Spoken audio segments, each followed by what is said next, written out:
आप सभी साथियों को नमस्कार। दोस्तों, मैं आपका साथी धर्मराज यादव और आज की इस वीडियो में मैं आपको बताने वाला हूं एनारोबिक बायोलॉजिकल प्रोसेस से रिलेटेड टॉप 40 इंपॉर्टेंट क्वेश्चन और आंसर के बारे में।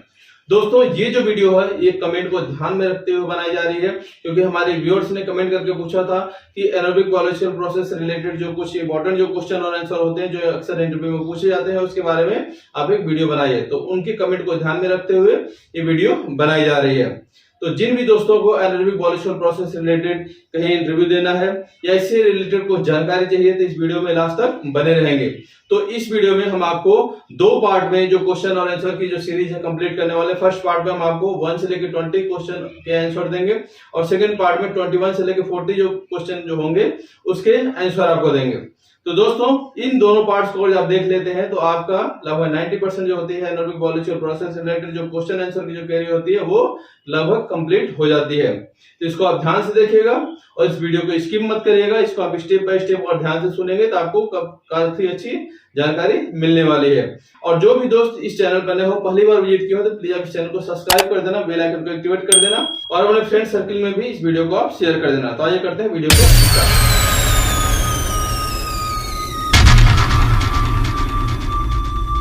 तो आइए एनारोबिक बायोलॉजिकल प्रोसेस के जो क्वेश्चन और आंसर की जो पार्ट 1 है उसको हम लोग चालू करते हैं। इसमें हम 1 से लेकर 20 क्वेश्चन के आंसर आपको बताएंगे, जिसमें हम आपको हिंदी और इंग्लिश दोनों लैंग्वेज में बताने वाले हैं। तो अपना जो फर्स्ट जो क्वेश्चन है वो है what is an anaerobic digestion, यानी कि एनारोबिक डाइजेशन क्या है।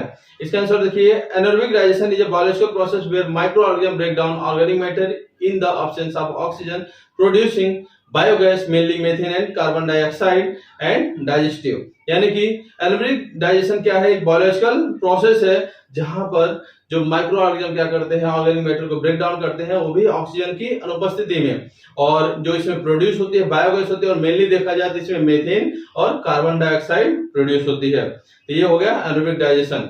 अपना जो सेकंड क्वेश्चन है, what are the main stage of anaerobic digestion, यानी कि एनारोबिक डाइजेशन के जो मेन स्टेज क्या क्या होते हैं इसको आप जानेंगे। तो इसका आंसर देखिए, the main stage are hydrolysis, acidogenesis and methanogenesis. यानी कि ये अपने जो 4 स्टेज होते हैं जो एनारोबिक डाइजेशन में होते हैं।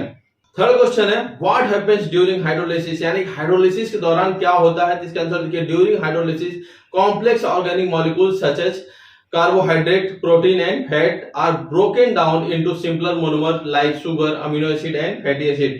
यानी कि जो हाइड्रोलाइसिस के दौरान एनारोबिक जो प्रोसेस होती है उसमें जो कॉम्प्लेक्स जो ऑर्गेनिक मॉलिक्यूल्स होते हैं जैसे कि कार्बोहाइड्रेट, प्रोटीन्स और जो फैट्स होते हैं इनको ब्रेक डाउन करती है और सिंपलर मोनोमर में ब्रेक करती है, जैसे कि शुगर हो गया, अमीनो एसिड और फैटी एसिड में इनको कन्वर्ट कर देती है। किसके दौरान, जो हाइड्रोलाइसिस जो प्रोसेस होती है अपना एनारोबिक बायोलॉजिकल प्रोसेस में, तो उसमें ये प्रोसेस होती है। फोर्थ क्वेश्चन है, व्हाट इज एसिडोजेनेसिस, यानी कि एसिडोजेनेसिस क्या है।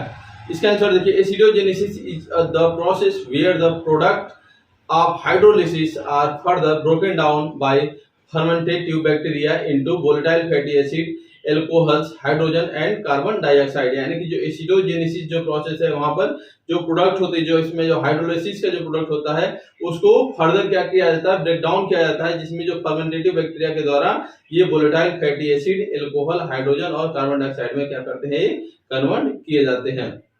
Next question, what occurs during acidogenesis, यानी कि एसिडोजेनेसिस के दौरान क्या होता है। इसका आंसर देखिए, during acidogenesis volatile fatty acid and alcohols are converted into acetic acid, hydrogen and carbon dioxide by acidogenic bacteria. यानी कि एसिडोजेनेसिस के दौरान क्या होती है, जो वोलेटाइल फैटी एसिड होते हैं और एल्कोहल्स जो होते हैं कन्वर्ट होते हैं एसिटिक एसिड में, हाइड्रोजन और कार्बन डाइऑक्साइड, और किसके द्वारा होते हैं, एसिडोजेनिक बैक्टीरिया के द्वारा होते हैं। नेक्स्ट क्वेश्चन, व्हाट इज मेथिनोजेनेसिस, यानी कि मेथिनोजेनेसिस क्या है। इसमें देखिए इसका आंसर है, methanogenesis is the final stage where methanogenic archaea convert acidic acid, hydrogen and carbon dioxide into methane and water. यानी कि मेथिनोजेनेसिस क्या है, ये फाइनल स्टेज है जिसमें मेथिनोजेनिक अर्चिया के द्वारा जो कन्वर्ट किए जाते हैं, जो एसिडिक एसिड, हाइड्रोजन और कार्बन डाइऑक्साइड को कन्वर्ट कर देती है मेथेन और वाटर में। तो ये होती है। Next question, what are the primary products of anaerobic digestion, यानी कि एनारोबिक जो डाइजेशन होती है इसके प्राइमरी प्रोडक्ट्स क्या है। इसका आंसर देखिए, the primary products are biogas, a mix of methane and carbon dioxide and digested nutrient rich material conditions and factors affecting anaerobic digestion. यानी कि जो प्राइमरी प्रोडक्ट्स जो देखा जाए इसमें, इसमें बायोगैस है, तो बायोगैस में क्या होती है, मीथेन और कार्बन डाइऑक्साइड का क्या होती है, मिक्सचर होती है, और इसमें डाइजेस्टेड होते हैं जो न्यूट्रिएंट रिच मटेरियल होती है। इसमें जो कंडेंसेशन होते हैं, इसमें जो फैटी एसिड्स एनारोबिक डाइजेस्टिव होते हैं। Next question, what factors influence the efficiency of anaerobic digestion, यानी कि एनारोबिक डाइजेशन की एफिशिएंसी को कौन से फैक्टर्स प्रभावित करते हैं। तो इसका आंसर देखिए, की factors include temperature, pH, organic loading rate, retention time and the presence of inhibitory substance. यानी कि इसमें जो की फैक्टर्स जो देखा जाए, जो मुख्य जो फैक्टर है वो है pH, organic loading rate, retention time और प्रेजेंस ऑफ इनहिबिटरी सब्सटेंस। ये क्या होते हैं, जो मेन फैक्टर होते हैं जो हमारे जो बायोलॉजिकल जो एनारोबिक बायोलॉजिकल डाइजेशन को जो प्रभावित कर सकते हैं।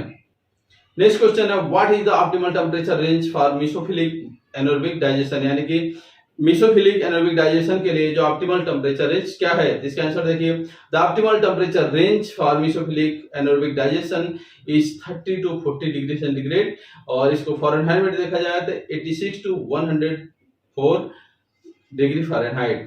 तो इसके टेंपरेचर रेंज है, इसको डिग्री सेंटीग्रेड और फ़ारेनहाइट में। Question, what is the thermophilic anaerobic digestion, यानी कि थर्मोफिलिक एनारोबिक डाइजेशन क्या है। इसका आंसर देखिए, thermophilic anaerobic digestion operates at high temperature typically between 50 to 60 degree centigrade Fahrenheit में 122 to 140 degree Fahrenheit, leading to faster digestion rates and pathogens reduction। यानी कि जो थर्मोफिलिक एनारोबिक जो डाइजेशन है, ये हाई टेम्परेचर पे क्या ऑपरेट्स किए जाते हैं। इनका टेम्परेचर रेंज देखा जाए तो 50 से लेकर 60 डिग्री सेंटीग्रेड, वहीं फ़ारेनहाइट में देखा जाए 122 to 140 डिग्री फ़ारेनहाइट है। और इसमें जो डाइजेशन रेट क्या होती है, इसके फास्टर होते हैं, और जो पैथोजेंस का भी रिडक्शन क्या होती है, बहुत तेज होती है। नेक्स्ट क्वेश्चन है, what pH range is ideal for anaerobic digestion, यानी कि जो आइडियल जो पीएच रेंज एनारोबिक डाइजेशन के लिए क्या है। इसका आंसर देखिए, the ideal pH range is between 6.8 to 7.2, यानी कि जो आइडियल पीएच रेंज है एनारोबिक डाइजेशन के लिए वो 6.8 से लेकर 7.2 है। What are common inhibitors of anaerobic digestion, यानी कि एनारोबिक डाइजेशन के लिए जो कॉमन इनहिबिटर्स क्या है। तो इसका आंसर देखिए, common inhibitors include high concentration of ammonia, sulfide, heavy metals and certain organic compound like antibiotics।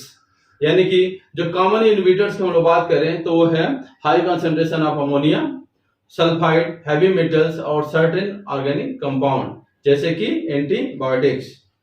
Next question है, how does temperature affect the microbial community in anaerobic digester, यानी कि anaerobic digestion में microbial community को temperature कैसे प्रभावित करता है। तो इसका आंसर देखिए, temperature influence the types and activity of micro organism in the digester. Mesophilic and thermophilic conditions favour different microbial community with thermophilic condition generally leading to faster digestion rate। यानी कि अगर इसमें टेम्परेचर का influence हम लोग देखें तो इसमें जो मेसोफिलिक और थर्मोफिलिक जो कंडीशन होती है वो डिफरेंट माइक्रोबियल कम्युनिटी को फेवर करती है। यानी कि आप हम लोग जैसे पीछे भी क्वेश्चन में देखें कि मेसोफिलिक के लिए टेम्परेचर रेंज अलग होती है, थर्मोफिलिक के लिए टेम्परेचर रेंज अलग होती है, और वहीं जो थर्मोफिलिक जो अपनी होती है जो माइक्रोबियल जो कम्युनिटी होती है उसमें हमारा जो डाइजेशन रेट क्या होती है वो फास्ट होती है। तो ऐसे टेम्परेचर इफेक्ट करता है हमारी और डिपेंड करता है कि हमारी जो कल्चर क्या मेसोफिलिक है थर्मोफिलिक कंडीशन में। नेक्स्ट क्वेश्चन है, what is hydraulic retention time, यानी कि हाइड्रोलिक रिटेंशन टाइम क्या है जिसको हम लोग शॉर्ट में HRT बोलते हैं। इसका आंसर देखिए, HRT is the average time that the feedstock remains in the digester typically ranging from 15 to 13 days. यानी कि जो HRT है क्या है, एवरेज टाइम है जो फीड स्टॉक होता है किसी भी डाइजेस्टर में। इसके और टाइपली और इसके रेंज की हम लोग बात करें तो यह 15 से लेकर 30 डेज तक होती है। नेक्स्ट क्वेश्चन है, what is organic loading rates, यानी कि ऑर्गेनिक लोडिंग रेट्स क्या है जिसको शॉर्ट में OLR बोला जाता है। तो इसका आंसर देखिए, OLR is the amount of organic matter feed into the digester per unit volume per day, usually express as kg vs per meter cube per day biogas production and utilization। यानी कि OLR क्या है, the amount of organic matter है जो उसको एक digester में feed किया जाता है और डाइजेस्टर में फीड करते हैं पर वॉल्यूम पर डे, और यूजुअली इसको जो इसकी जो यूनिट होती है इसको कैसे करते हैं kg vs per meter cube per day। Next question है what is biogas composed of, यानी कि बायोगैस में क्या क्या मिला होता है, किसकी किसकी कंपोजिशन होती है। इसका आंसर है biogas is primarily composed of methane and carbon dioxide with small amount of other gases such as hydrogen sulphide and ammonia, यानी कि बायोगैस में जब हम लोग देखा जाए तो मीथेन होती है, उसके साथ साथ कार्बन डाइऑक्साइड होती है, कुछ मात्रा में हाइड्रोजन सल्फाइड होती है और अमोनिया होती है। नेक्स्ट क्वेश्चन है how can biogas be utilize, यानी कि बायोगैस को कैसे यूटिलाइज किया जाता है। इसका आंसर देखिए biogas can be used for electricity generation, heating gas and vehicle fuel or upgraded to biomethane for injection into the natural gas grid, यानी कि बायोगैस का जब हम यूज की बात करें तो इसको यूज करते हैं इलेक्ट्रिसिटी जनरेशन के लिए, हीटिंग के लिए, व्हीकल फ्यूल के लिए, और इसको और अपग्रेड कर देते हैं तो बायोमीथेन जो इंजेक्शन होते हैं जो नेचुरल ग्रिड में जो यूज किया जाता है तो वहां भी इसका यूज कर सकते हैं। Next question what is the purpose of biogas scrubber, यानी कि बायोगैस स्क्रबर का पर्पज क्या है, उसका उद्देश्य क्या है। इसका आंसर है biogas scrubber removes impurities particularly hydrogen sulphide from biogas to prevent corrosion and improve the quality of the biogas, यानी कि जो बायोगैस स्क्रबर का काम होता है ये इसका इंप्योरिटी को रिमूव करना, और स्पेशली देखा जाए तो ये हाइड्रोजन सल्फाइड को रिमूव करता है, जिससे जो बायोगैस की जो क्वालिटी हो इंप्रूव होती है और इसके द्वारा कोरोजन का जो है प्रिवेंशन हो जाता है। Next question what is digested, यानी कि डाइजेस्टेड क्या है। इसका आंसर है digested is the residual material left after anaerobic digestion rich in nutrients like nitrogen, phosphorus and potassium and can be used as a fertilizer, यानी कि जो digested होते हैं वो क्या है, रेसिडुअल जो मटेरियल होता है, जो बचा हुआ जो मटेरियल होता है जो डाइजेशन के बाद होते हैं, जो एनारोबिक डाइजेशन हो जाता है उसके बाद जो बच जाता है मटेरियल जो पूरी तरह से जो डाइजेस्ट हो जाता है उसको डाइजेस्टेड बोलते हैं। और इसमें देखा जाए तो ये न्यूट्रिएंट रिच होते हैं जिसमें नाइट्रोजन होती है, फास्फोरस होती है, पोटेशियम होती है, तो इसलिए इसको हम लोग फर्टिलाइजर के लिए यूज करते हैं। Next question what is biogas upgrading, यानी कि बायोगैस अपग्रेडिंग क्या है। इसका आंसर देखिए biogas upgrading involves removing impurities such as carbon dioxide, hydrogen sulfide and water vapor to produce biomethane with a high methane content suitable for use as a natural gas substitute, यानी कि जो biogas जो upgrading है तो इसके अंदर से जो इम्प्योरिटी होती है बायोगैस के अंदर इसको रिमूव करते हैं। इम्प्योरिटी में देखा जाए तो जो कार्बन डाइऑक्साइड होती है, हाइड्रोजन सल्फाइड होते हैं, वाटर वेपर होते हैं, इसको रिमूव कर देते हैं और जो अपनी बायोगैस होती है ये मेथेन रिच हो जाती है और हाई मेथेन कंटेंट जो होती है वो सुटेबल होती है नेचुरल गैस सब्स्टिट्यूट के लिए यूज करने के लिए। तो दोस्तों आशा करते हैं कि आपको ये जो 1 से लेकर 20 क्वेश्चन के आंसर बताए गए अच्छी तरह से समझ में आया होगा। ये था अपना पार्ट 1 और पार्ट 2 में हम आपको 21 से लेकर 40 क्वेश्चन के आंसर बताएंगे। तो जिन भी दोस्तों को ये वीडियो अच्छी लगी हो तो आप इस वीडियो को लाइक कर देना, अपने फ्रेंड सर्कल में आप इसको शेयर कर देना, और अगर आप इस चैनल पर नए हो, पहली बार विजिट किए हो तो प्लीज आप इस चैनल को सब्सक्राइब कर देना। तो आज के लिए बस इतना ही, मिलते हैं नेक्स्ट वीडियो में पार्ट 2 के साथ।